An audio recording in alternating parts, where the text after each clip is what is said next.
தேர்வுகள் அப்படின்னாலே கடினமா நினைக்கிற இந்த காலகட்டத்துல கடினமான ஒரு தேர்வை எளிமையான வகையில ஜெயிச்சு இன்னைக்கு எல்லாத்துக்கும் முன்னாடியுமே ஒரு ரியல் ஹீரோவாக இருக்கக்கூடிய அகில இந்திய அளவுல சிஏ தேர்வுல முதலிடம் பிடித்த ஸ்ரீராம் அவர்கள் நம்மோடு இப்போ இணைப்பில் காத்துட்டு இருக்காரு.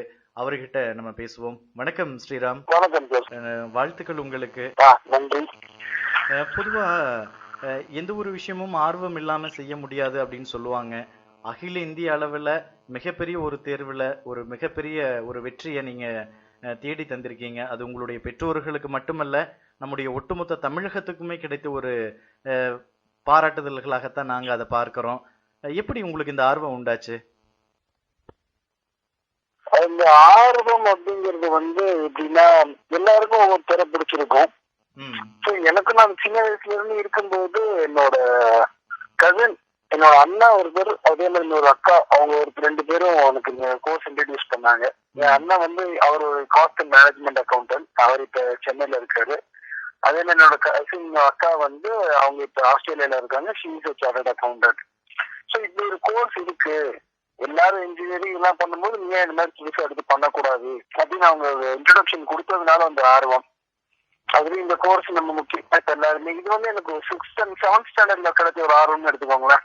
7th ஸ்டாண்டர்ட்ல இது புதுசா ஒரு கோர்ஸ் இருக்கு, நீ அதை ட்ரை பண்ணக்கூடாதுன்னு அவங்க சொன்னதுனால அவங்களோட வழிகாட்டுதல் பேர்ல வந்தது. சிறு வயசுலயும் இந்த ஆசை உண்டானதுனால நீங்க +1 +2ல நிச்சயமா ஆர்ட்ஸ் குரூப் தான் எடுத்திருப்பீங்கன்னு நினைக்கிறேன், இல்லையா? ஆமாங்க, நானும் காமர்ஸ் குரூப் தான் எடுத்தேன். ஆர்ட்ஸ் குரூப் படிக்கிறதுல இருந்து நிச்சயமா நீங்க இந்த தேர்வுக்கு தயார் செஞ்சுட்டு இருந்திருப்பீங்க. நீங்க படிச்ச +1 +2 காமர்ஸ் பகுதிகள் அல்லது கணக்கு பதிவியல் பகுதிகள்லாம் உங்களுக்கு இந்த தேர்வுக்கு எந்த அளவுல உபயோகமா இருந்துச்சு?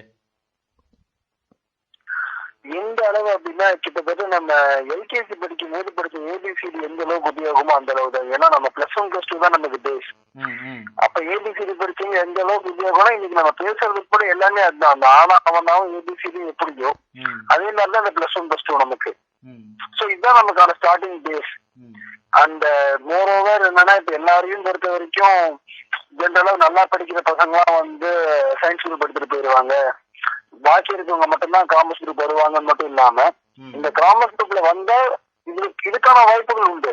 பிரிவு எடுக்கக்கூடிய மாணவர்களுடைய மிகப்பெரிய ஒரு ஆம்பிஷனாக இருக்கக்கூடிய ஒரு படிப்பு சிஏ படிப்பு. அந்த தேர்வு பத்தின ஒரு விரிவான விளக்கங்கள் எங்களுக்காக சொல்ல முடியுமா? இப்போ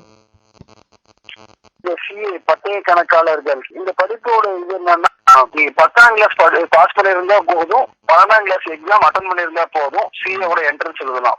அதே மாதிரி இந்த இதுல டிஸ்கிரிமினேஷன், அதாவது டிஸ்கிரிமினேஷன்றதை விட கரெக்டா ஆப்பர்ச்சுனிட்டி ஜாஸ்தின்னு சொல்லலாம். ரீசன், இப்ப பிசிக்ஸ் கெமிஸ்ட்ரி மேத்ஸ் எடுத்தாதான் நான் இன்ஜினியரிங் போக முடியும், பயாலஜி இருந்தா நான் மெடிக்கல் போக முடியும்னு இல்லாம, நீங்க எந்த குரூப் எடுத்திருந்தாலும் சரி +2ல you are welcome to chartered accountancy course.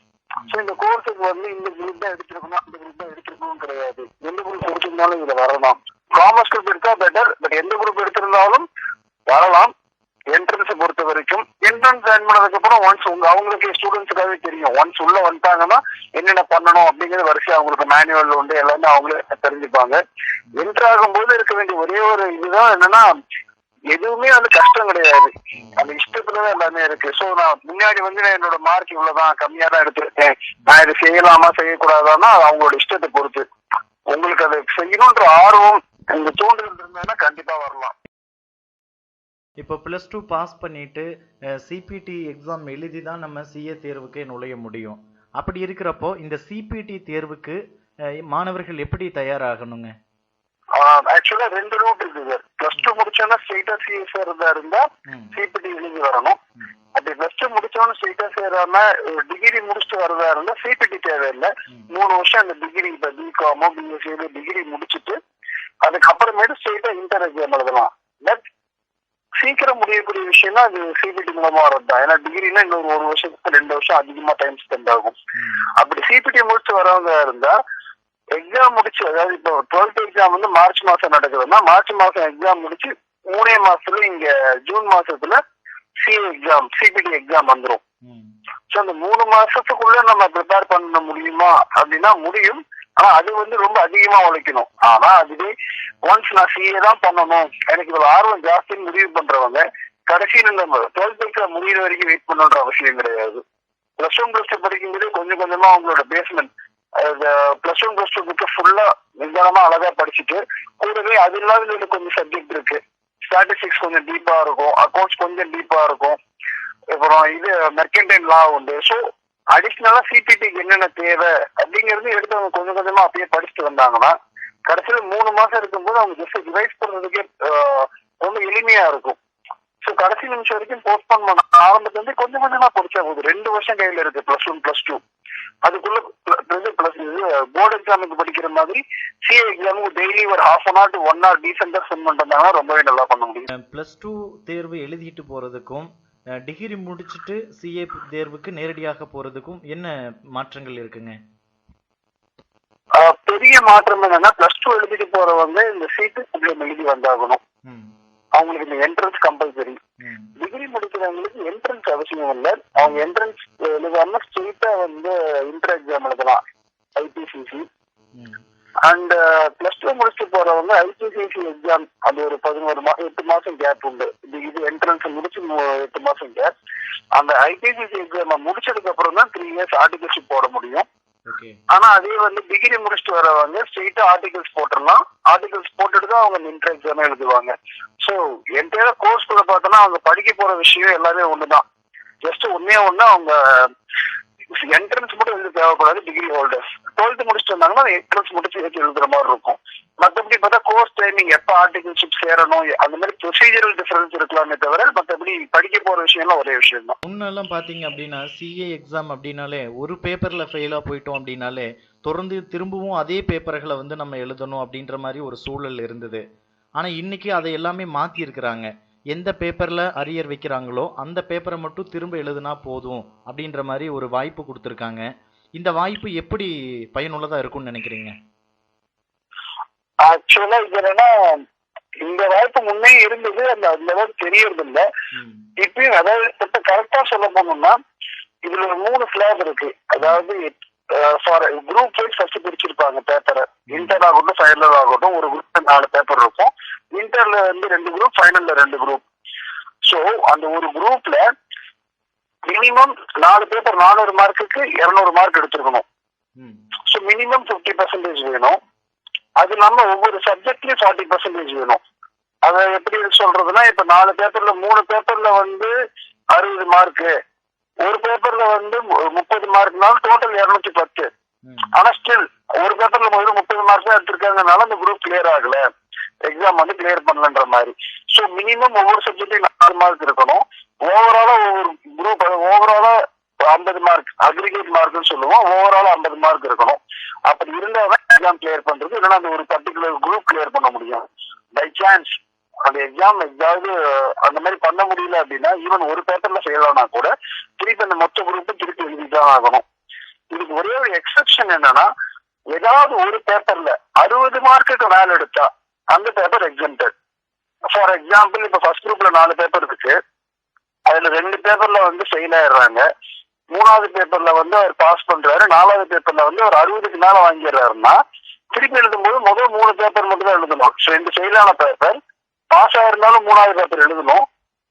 ஏன்னா குரூப் வைஸ் மொத்தமா எழுதணும். பட் 4வது பேப்பர்ல மட்டும் அவர் எழுத தேவையில்ல. ரீசன் வந்து அவர் 60 மார்க்குக்கு மேல வாங்கிட்டதுனால. ஸோ 40, 50, 60 3 விதமா ஸ்லாப் இருக்கு. ஒரு பேப்பர் போனாலும் எல்லாம் சேர்த்து எழுதணுங்கிறது இன்னைக்கு அதே நடைமுறை தான். ஆனா எக்ஸம்ஷன்ற கான்செப்ட் இருக்கு. 60க்கு மேல வாங்கினா அந்த பேப்பர் மட்டும் எழுத தேவையில்லை. பொதுவா அரசு பள்ளிகளில் படிக்கக்கூடிய கிராமப்புற மாணவர்கள் இந்த சிஏ படிப்பு தொடர்பா நம்ம சில விஷயங்களை முன்வைக்கிற போது அவங்க தயங்குற முக்கியமான ஒரு விஷயம் என்ன அப்படின்னா தமிழ் மீடியத்தில் படிச்சுட்டு அங்கே போய் இங்கிலீஷ் மீடியத்தில் படிக்கிறது அப்படின்றது கஷ்டமான விஷயம் அப்படின்னு சொல்லி நினைக்கிறாங்க. அது எந்த அளவுக்கு போய்? சிஏ இன்ஸ்டிடியூட் வந்து 1949 இருந்து இருக்கு. இப்ப 1949னா நம்மளோட தாத்தா அந்த காலத்துல இருந்து இருக்கு. எல்லா டைமும் நம்ம வந்து இங்கிலீஷ் கான்வென்ட்ல படிச்சு போனவங்க தான் சிஏ ஆனாங்கன்னு இல்லை. அப்பயும் சிஏ முடிச்சவங்க நிறைய இருக்காங்க. இப்பயும் சிஏ முடிக்கிறவங்க நிறைய இருக்காங்க. என்னோட ஃப்ரெண்ட்ஸ்லயே வந்து நான் சிஏ படிக்கும் போது நிறைய பேர் அவங்களோட சொந்த லாங்குவேஜ், அதாவது தமிழ், இந்தியாவுக்கு தமிழ்நாட்டுல இருந்து வரவங்க இல்ல ஆந்திரால இருந்து வரவங்க இதெல்லாம் நான் பார்த்திருக்கேன். அவங்களோட மதர் டங்ல ஸ்கூலிங் முடிச்சுட்டு அப்புறம் வந்து கொஞ்சம் கொஞ்சமா இங்கிலீஷ் எடுத்துக்கிட்டு இங்கிலீஷ்ல எக்ஸாம் எழுதி கிளியர் பண்றவங்க நிறைய இருக்காங்க. அண்ட் மோர் ஓவர் இங்கிலீஷ்ங்கிறது ஒரு லாங்குவேஜ். அது வந்து just for the purpose of communication. ஒரு மொழியோட பயன் என்னன்னா நாம மனசுல என்ன நினைக்கிறோங்கிறது நமக்கு புரிய வைக்கணும். அதுதான் ஒரு மொழியோட பயன். ஆங்கிலத்துல பேசும்போது நமக்கு அடடா நம்ம கிராமட்டிக்கல் மிஸ்டேக் ஏதாவது பண்ணிடுவோமோன்ற ஒரு பயம் இருக்கு. ஸோ இதெல்லாமே நமக்கு கிட்டத்தட்ட சொல்லணும்னா ஒரு சொசைட்டியல் ஃபியர் தான். அதாவது இப்படி நம்ம இங்கிலீஷ் தப்பா பேசா நம்ம முட்டாள் நினைச்சிருவாங்களோன்ற ஒரு பயம் நம்ம சொசைட்டி தான் நமக்கு உருவாக்கி வச்சிருக்கு. பட் இங்கிலீஷுக்கும் நாளுக்கும் சம்பந்தமே இல்லை. இங்கிலீஷ் வந்து ஒரு மொழி, நம்மளோட கருத்தை பகிர்ந்துக்கும் ஒரு மொழி. அந்த மொழியில வந்து கொஞ்சம் தப்பா இருக்கிறது எந்த பிரச்சனையுமே கிடையாது. கொஞ்சம் கொஞ்சமா கத்துக்கலாம். அது ஒன்றும் பெரிய விஷயம் கிடையாது. ஸோ தமிழ் மீடியத்துல இருந்து இருந்தாலும் அவங்களுக்கு அந்த ஆர்வமும் அதுக்கான திறமையும் இருந்தா போதுமே தவிர அவங்களுக்கு ஆங்கிலம் வந்து முழுக்க முழுக்க தெரியணும், அவங்க இங்கிலீஷ் பிலாசபி எழுதுற அளவுக்கு அவங்களுக்கு புக் தெரியணும்னு இல்லை. இந்த சிஏ தேர்வுக்கு பார்த்தோம் அப்படின்னா இன்னைக்கு இருக்கிற காலகட்டத்தில் அரசு நிறுவனங்கள், பயிற்சி நிறுவனங்கள் இருக்கு, தனியார் நிறுவனங்கள் நிறையவே இருக்கு. அதே போல நீங்க சொன்ன மாதிரி வீட்டில இருந்தே கூட நம்ம படிச்சு எழுதக்கூடிய வாய்ப்புகள் கூட இருக்குது. இதுல எது சிறந்தது அப்படின்னு நீங்க நினைக்கிறீங்க? இதுல எது சிறந்ததுன்னு சொல்லிக்கிறதுக்கு எதுவும் இல்லை சார். ஸோ இது வந்து ஒவ்வொருத்தரோட ப்ரையாரிட்டி அண்ட் இன்ட்ரெஸ்ட் பேஸ் பண்ணி தான். தேர்வுக்கு தயாராகிட்டு இருக்கிற காலகட்டத்துல மாணவர்களுக்கு ஏதாவது ஸ்காலர்ஷிப் மாதிரியான கல்வி உதவி தொகைகள் கிடைக்கிறதுக்கான வாய்ப்புகளும் இருக்கா? கண்டிப்பா. இந்த கோர்ஸோட ஒரு பெனிஃபிட் என்னன்னா, இந்த கோர்ஸ் பண்றவங்க இந்த கோர்ஸுக்காக செலவு பண்றதை விட, அதாவது பிரைவேட் டியூஷன் அதெல்லாம் நம்ம பத்தி நான் பேசல. ஆனா ஜஸ்ட் இன்ஸ்டிடியூட், அதாவது இந்த கோர்ஸ் செய்யறதுக்காக மேண்டேட்டரியா இன்ஸ்டிடியூட் கட்டுற காசு செலவு பண்றதை விட அவங்க சம்பாதிக்கிறது ஜாஸ்தி. காரணம் என்னன்னா, இந்த கோர்ஸோட ஸ்ட்ரக்சர் எப்படின்னா, கோர்ஸை முடிக்கிறதுக்குள்ள மினிமம் 3 வருஷமாவது ஒரு ஆடிட்டர் கீழே போய் அசிஸ்டண்டா வேலை பண்ணணும். அதுக்கு பேர் ஆர்டிகல்ஷிப் ட்ரைனிங். ஸோ அந்த ஆர்டிகல்ஷிப் ட்ரைனிங் பீரியட்ல ஒவ்வொரு மாசமும் அவங்களுக்கு ஸ்டைஃபண்ட் உண்டு. ஸோ ஒரு சிட்டி லெவல்ல பார்த்தாங்கன்னா minimum monthly stipend 2000 rupees first year, second year 2500, third year 3000 rupees. இது ஒரு சிட்டி லெவல்ல. ஈவன் ஒரு ரொம்ப ரூரல் ஏரியால இருந்தா கூட வந்து மினிமம் வந்து 1000 rupees ஐ திங்க், அந்த 1000 rupees ஐ திங்க். ஸோ அவங்க வேலைக்கு போகும்போது இப்போ 3 வருஷம் அவங்க ஆர்டிகல்ஷிப் பண்றாங்கன்னா ஆவரேஜா 2500 நம்ம எடுத்துக்கிட்டா கூட 36 மாசத்துக்கு 2500 ரூபா ஒரு மாசமே. ஸோ அது ஒரு 72, இது ஒரு 18, கிட்டத்தட்ட 90,000 ரூபா வந்து அவங்க வந்து செல்ஃபண்டாவே வாங்குவாங்க. அந்த அளவுக்கு அவங்க வந்து இந்த கோர்ஸுக்காக கூட செலவு பண்ணிருக்க மாட்டாங்க. ஸோ அதுவும் அவங்களுக்கு ஸ்காலர்ஷிப் மாதிரி தான். அது இல்லாம அவங்க வந்து ரேங்க் எடுத்து பாஸ் பண்றதா இருந்தாலோ, நல்ல மதிப்பெண் எடுக்கிறவங்க, அவங்க பினான்சியலி பேக்வேர்டா, அதாவது அந்த பினான்சியல் இன்கம், பேரண்டல் இன்கம் ரொம்ப கம்மியா இருக்கு அப்படின்னா அவங்க இன்ஸ்டியூட்டுக்கு அப்ளை பண்ணி அவங்க அது இல்லாம மாசம் ஸ்காலர்ஷிப் 1000, 500, 2000 அந்த மாதிரி ஸ்காலர்ஷிப் இல்லாம வாங்கிக்க முடியும். ஸோ ஃபினான்ஷியல் சப்போர்ட் இன்ஸ்டியூட் கொடுக்குறாங்க. எல்லாமே திறமைக்கேற்ற சப்போர்ட்னு சொல்லலாம். இப்போ இந்த வீடியோ மெட்டீரியல்ல உங்களுடைய நேர்முகத்தை வந்து நிறைய கிராமப்புற பள்ளிகள்ல, குறிப்பா அரசு பள்ளிகளில் படிக்கக்கூடிய தம்பி தங்கைகள் வந்து பார்த்துட்டு இருக்காங்க. அவங்களுக்கு ஒரு கனவு நாயகனாக இருக்கக்கூடிய நீங்க அவங்களுக்கு என்ன விஷயங்கள் அல்லது ஆலோசனைகள் சொல்லணும்னு நினைக்கிறீங்க? எனக்கு பிடிச்ச ஒரு கோட் இருக்கு, என்ன சொல்ல, அதாவது ஹென்ரி ஃபோர்ட் அவரோட கோட் ஒண்ணு இருக்கு. என்னன்னா, அந்த வாதம் என்ன சொல்லுவாருன்னா, whether you think you can or you can't, in either way you are right. அதாவது உங்களால முடியும் என்றால் முடியும், முடியாது என்றால் முடியாது. ஆனா எப்படி சொன்னாலும் நீங்க நினைக்கிறது கரெக்ட் தான். ஏன்னா நம்ம மனசுதான் எல்லாத்துக்கும் காரணம். என்னால முடியும்னு நினைச்சு பண்ணா மட்டும் தான் அது முடியும். நானே இல்லை நம்மளால இது முடியாது, அதை போய் நம்மளால பண்ணி முடிப்போம்னு நினைச்சா என்னது குட்டிக்கார நினைச்சாலும் கடைசி வரைக்கும் அதை முடிக்க முடியாது. ஏன்னா ஒன்ஸ் மனசு வந்து ரொம்ப ஸ்ட்ராங்கா முடிவு பண்ணிருச்சு இதை நம்மளால பண்ண முடியாதுன்ட்டு. ஸோ அந்த நம்மளோட மனசு என்ன நினைக்கிறோமோ அதை ஆட்டோமேட்டிக்கா என்னால நடத்த முடியும். ஸோ எல்லாரும் உங்க மேல நம்பிக்கை வைங்க, உங்க கனவு மேல நம்பிக்கை வைங்க, ஆட்டோமேட்டிக்கா சக்சஸ் உங்களுக்கு தேடிடும். ஒட்டுமொத்த கலைப்பிரிவு மாணவர்களுடைய கனவு நாயகனாக இருக்கக்கூடிய உங்களுடைய வளர்ச்சி இன்னமும் மென்மேலும் வளர வேண்டும், உங்களுடைய பெற்றோருக்கும் கடவுள் நீண்ட ஆயுளை தர வேண்டும் என்று சொல்லி உங்களுடைய நல்ல எண்ணங்கள் எல்லாமே ஈடேறட்டும் என்று எங்களுடைய தம்பி தங்கைகளின் சார்பில் இந்த நேரத்தில் உங்களுக்கு வாழ்த்துக்களை தெரிவித்துக் கொள்கிறோம். ஸ்ரீராம்.